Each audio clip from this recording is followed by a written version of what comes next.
que ver dónde dejamos. A ver, estábamos acá, a ver. ¿Qué pasó con Vane y con Malena? Malena. Malena no venía. Claro, y Vanessa must be in Salta, I imagine. Because if she didn't come, she said that she had a plane ticket for Salta, so probably she's there. Ah, ok. Qué suerte que tienen, qué suerte Sí. que tienen de viajar. Todos los que viajaron, ¿cómo lo? Todos. Well, Alicia, we ¿Me are mostrás here. el principio del párrafo, por The favor? paragraph begins, Gertie wished to goodness. No, Gertie smiled. Gertie wished to goodness. Ah, acá lo encontré. Okay. Ahí no, pero es más adelante, ¿no? And in that paragraph, more or less in the middle, here you find the word in French, slightly retroussé from where he was sitting. ¿Lo encontraste? Not yet, but I'm looking for it. In the middle of the paragraph. Yes. They mentioned. Retroussé. Okay. Where he was sitting. Claro, she's looking at Mr. Bloom, and she thinks that he has that he looks like an idol, like the matinee idol Martin Harvey, an actor, and that she cannot see his nose clearly. She doesn't know if it is an aquiline nose or a slightly retroussé, because he has a mustache. And I said before that this is the first time in the novel that we learn that Mr. Bloom wears a mustache, because before nobody said that. So she thinks that he's very sad, and she wants to know why he is so sad. No, he was in deep mourning. In deep mourning, claro. But remember that he was dressed in black. And yes, so she thinks, that. claro, ella cree que está en, como es de duelo, porque lo ve de negro. This is Gertie looking at Mr. Bloom, no?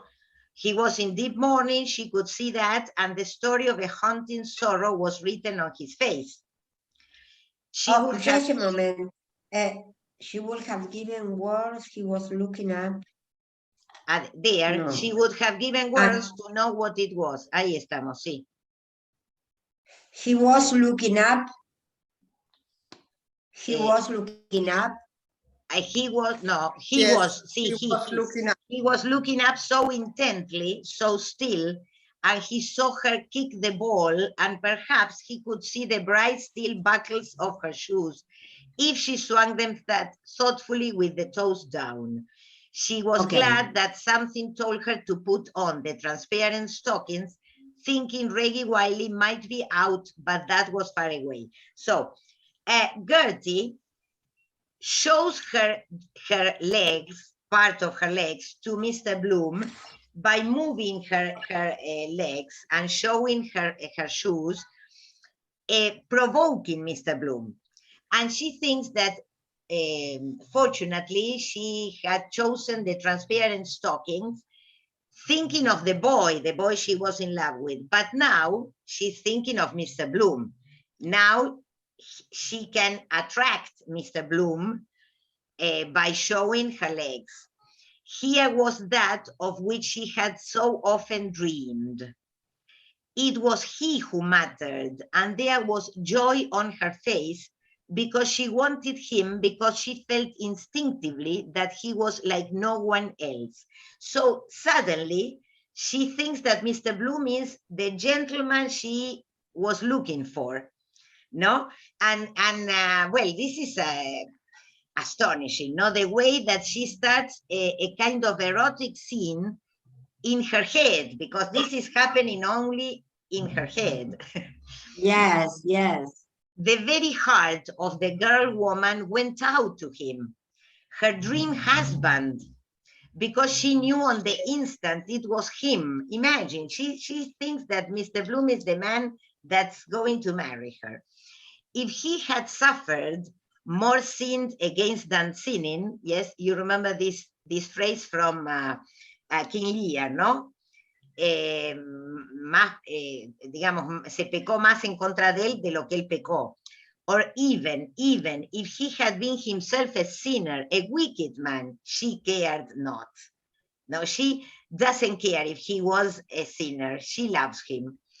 Even if he was a Protestant or Methodist, she could convert him easily if he truly loved her. There were wounds that wanted healing with heart balm. She was a womanly woman, not like other flighty girls and feminine he had known. So she already imagines that Mr. Bloom had met other girls who were not like her. Those cyclists showing off what they hadn't got, and she just yearned to know all. So see how she imagines that Mr. Bloom had seen other girls, but they were not like her. And she mentions the cyclist, which is in fact, you remember that Mr. Bloom had mentioned the legs of a girl who was on her bike in some previous chapters. You remember the girl that was riding on the back and he looked at her legs, no? Showing off what they hadn't got, and she just yearned to know all, to forgive all, if she could make him fall in love with her, make him forget the memory of the past. Then mayhap he would embrace her gently, like a real man, crushing her soft body to him, and love her, his ownest girlie, for herself alone. So she imagines... Sorry, I received a WhatsApp from Vane. Hi girls, I'm going to Aeroparque to Salta. Okay. I will watch the recording. Thank you so much. So you see, she was going to Salta. Good. Qué suerte que tiene. Qué suerte, yes. Well, we are going one day, Claudia, don't worry. Yes, yes. So, this girl, Es insoportable, this girl, Inés. No, bueno, but she's an adolescent and she imagines, she looks at Mr. Bloom. Mr. Bloom, that's why I said before, think of the context.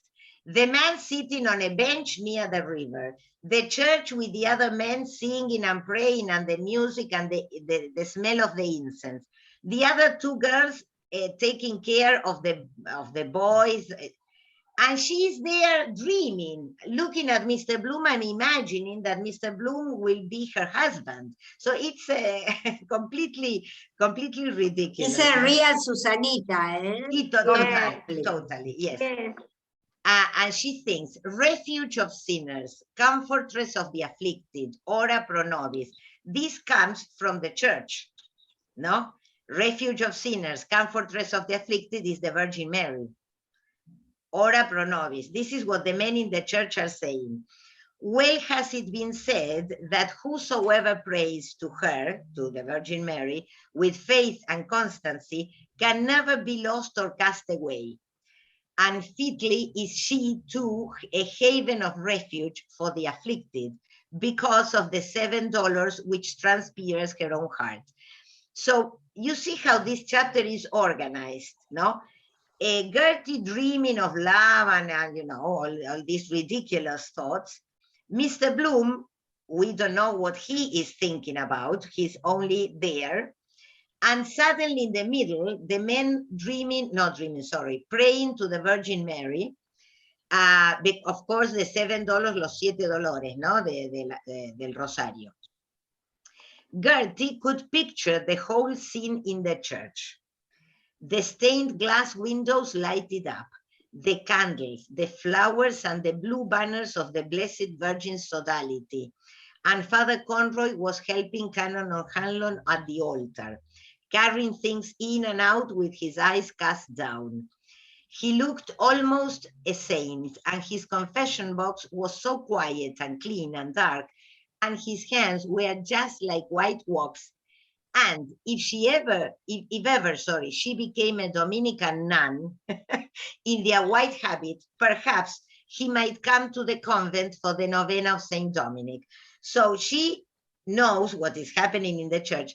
And she remembers the priest, and she says, if ever I become a Dominican nun, so suddenly she can be a wife or she can be a nun.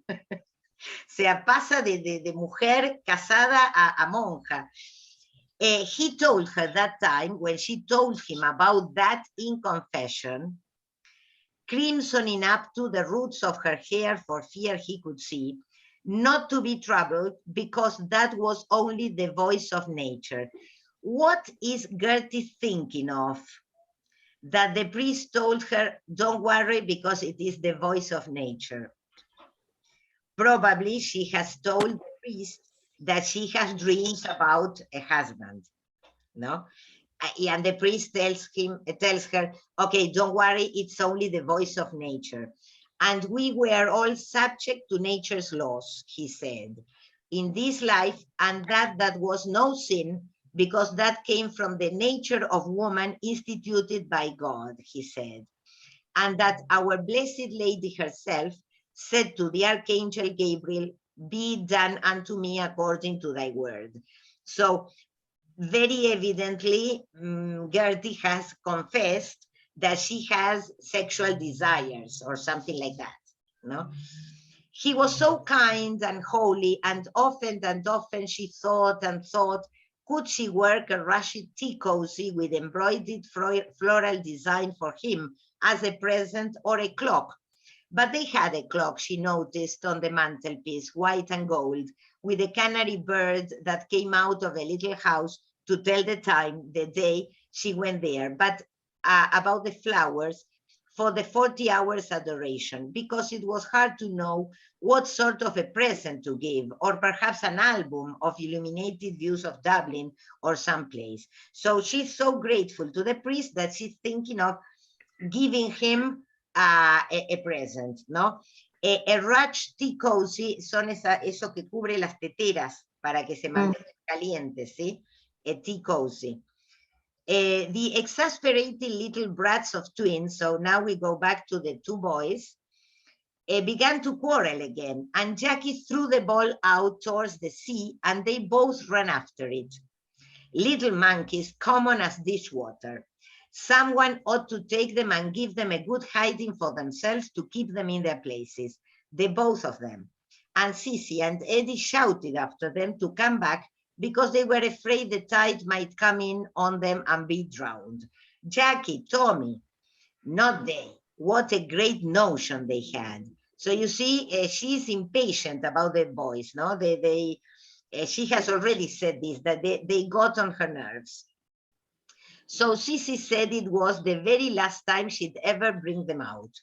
She jumped up and called them, and she ran down the slope past him, past Mr. Bloom, because remember that he's sitting there watching all the situation, no? Tossing her hair behind her, which had a good enough color if there had been more of it, but with all the thingamary she was always rubbing into it, she couldn't get it to grow long because it wasn't natural. So she could just go and throw her hat at it. So see how Gertie criticizes Cissy, the other girl, because she uses a lot of things on her hair, and so her hair is not good, not well. She ran with long gandery strides. It was a wonder she didn't rip up her skirt at the side that was too tight on her, because there was a lot of the tomboy about Cissy Caffrey. So Cissy Caffrey was a bit fat, according to Gertie, no? And she was a forward piece whenever she thought she had a good opportunity to show off. And just because she was a good runner, she ran, like that, so that he could see all the end of her petticoat running and her skinny shanks up as far as possible. So Gertie thinks that Cissy is running like that to get the boys because she wants to show her legs to Mr. Bloom. So she's becoming jealous. It would have served her just right if she had tripped up over something accidentally on purpose. Accidentally on purpose, which is impossible. With her high crooked French heels on her to make her look tall and got a fine tableau. That would have been a very charming expose for a gentleman like that to witness. So she would have enjoyed if Mr. Bloom had seen Sissy on the floor, ¿no? Que me hubiera encantado el papelón. Queen of angels, queen of patriarchs, queen of prophets, of all saints, they prayed, queen of the most holy rosary, and then Father Conroy handed the thurible to Canon Hanlo, and he put in the incense and sensed the blessed sacrament, and Sissy Caffrey caught the two twins. So now the two scenarios come together. The church with the father and the incense, etc., and Sissy with the boys, no, together. And Sissy Caffrey caught the two twins, and she was itching to give them a ringing good clip on the ear because she thought he might be watching. So Sissy didn't hit the boys, no les tiró de la oreja, because she thought that he, Mr. Bloom, might be watching. But she never made a bigger mistake in all her life, because Gertie could see without looking that he never took his eyes off of her. So Gertie thinks that Mr. Bloom is not looking at Sissy, she's looking at Gertie, no? And then Canon O'Hanlon handed the thurible, y ahora mezcla al cura. Canon O'Hanlon handed the thurible back to Father Conroy and knelt down looking up at the Blessed Sacrament. And the choir began to sing the Tantum Ergo, and she just swung her foot in and out in time as the music rose and fell to the Tantum Ergo Sacramentum. So the terrible situation here is that Gertie is moving her leg, forward and backward to show Mr. Bloom her legs to the rhythm of the thurible, del incenciario. O sea, this is, claro, this is the provocation, the erotic situation mixed up with let's say, the situation in the church, which makes the whole situation not only erotic, but also rather abject for the Christians, because she's her leg moving like this is compared to the movement of the thurible, no? Mm-hmm. So